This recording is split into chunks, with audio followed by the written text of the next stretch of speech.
আসসালামু আলাইকুম রহমতুল্লাহি বারাকাতুহু। শুভ সকাল। সকালের প্রকৃতি নিয়ে চলে আসলাম বিশেষ করে আপনাদের মাঝে। সকালে কমপক্ষে আপনার 30 মিনিট হাঁটুন ফজর নামাজের পর। আপনার শারীরিক শক্তি বৃদ্ধি পাবে আর ক্লান্তি দূর হবে। সারাদিনের যে একটা ক্লান্তি থাকবে সেই ক্লান্তি দূর হবে। সকালের প্রকৃতিটা কিন্তু অসাধারণ হয়ে থাকে।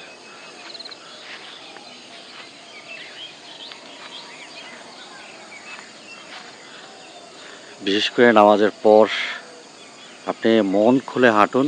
কমপক্ষে আপনার 20 থেকে 30 মিনিট হাঁটুন।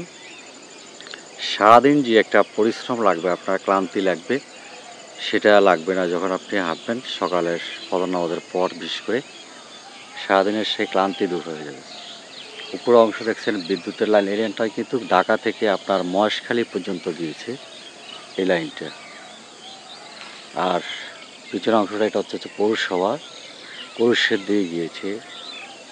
এই রাস্তাটা নতুন করে হবে, বাজেট হয়েছে, ইনশাল্লাহ যে কোনো সময় হয়ে যাবে।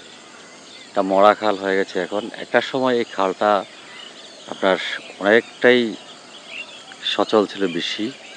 যখন খাল খনন করা হয়েছিল তখন বিশেষ করে এই খালে দিয়ে আপনার নৌকা চলাচল করতো, বিভিন্ন সময় গান গাইতো, কলের গান বলতো আর কি একটা সময় মানুষে। যাই হোক, রাস্তাঘাট একদম ফাঁকা। এই যে দেখেন রাস্তাঘাটগুলো ফাঁকা। আমি যাচ্ছি আমার জমির কাছে। ধান পাকা হয়ে গেছে আলহামদুলিল্লাহ। কিছু অংশ কেটে ফেলা হয়েছে আর কিছু অংশ এখনও বাকি আছে। শুকরিয়া মহান আল্লাহ পাক রব্বুল আলামিনের কাছে মোটামুটি ভালোই এসেছে। আর আমি নিজের কাজ কমপক্ষে নিজে করতে কখনো দ্বিধাদ্বন্দ্ব করি না কিংবা লজ্জাবোধও করি না। শুধু রোপণের ক্ষেত্রে আর দাওয়ার ক্ষেত্রে এখন তো দায়িত্ব হবে, এই সময় শুধু বদলার নিয়ে আমি কাজ করি। আর বাকি সব আদার্স যে কাজগুলো করে থাকি সেগুলো আমি নিজেই করে থাকি, আর বদলার নেওয়ার চিন্তাও করি না। সকালের প্রকৃতি দেখেন কি অসাধারণ একটা প্রকৃতি, যা আসলে বাসায় প্রকাশ করার মতো না। বিশেষ করে গ্রামগঞ্জে না আসলে আসলে এই ধরনের প্রকৃতি আপনারা দেখতে পাবেন না। এখানে একটা বাড়ি করা হয়েছে, নতুন বাড়ি। ছোট ভাই এখনো আসে না ওখানে। প্রকৃতিটা কিন্তু অসাধারণ। এই খালটা যাবে বিশেষ করে এটা হচ্ছে আপনার পৌরসভার ভিতরে চলে গেছে, পৌরসভার দিক দিয়ে। এই খালটা আপনার অনেক পানি ছিল এক সময়। আবার বর্ষাকাল যেহেতু চলে আসছে, এখন আবার পানি আসবে।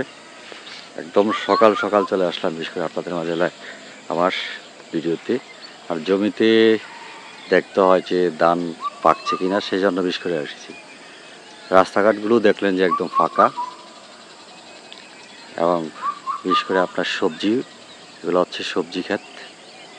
সবজিগুলো খুব সুন্দর হয়েছে, বিশেষ করে সাধারণ হয়ে থাকে।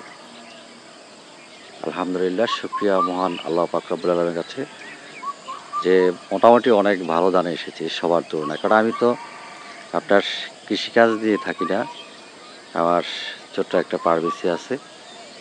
তারপরেও পাশাপাশি যেহেতু কৃষিকাজ করি, আলহামদুলিল্লাহ শুকরিয়া মহান আল্লাহ পাক রব্বুল আলামিনের কাছে সবার তুলনায় আমার ধানও মোটামুটি ভালো এসেছে। অর্ধেকটা কাটা হয়েছে বিশেষ করে আরেকটা জমির, আর এখানে আছে বাকি অংশে। শুকরিয়া মহান আল্লাহ পাক রব্বুল আলামিনের কাছে। যাই হোক, সকালে ভালো থাকবেন এবং সুস্থ থাকবেন। ভিডিও ভালো লাগলে অবশ্যই শেয়ারের মাধ্যমে অন্যকে দেখা শুরু করে দেবেন। আর নিজের কাজ নিয়ে কখনো নিজে ছোট হবেন না, বদলা দিয়ে করাবেন না। নিজের কাজ নিজে করতে চেষ্টা করবেন।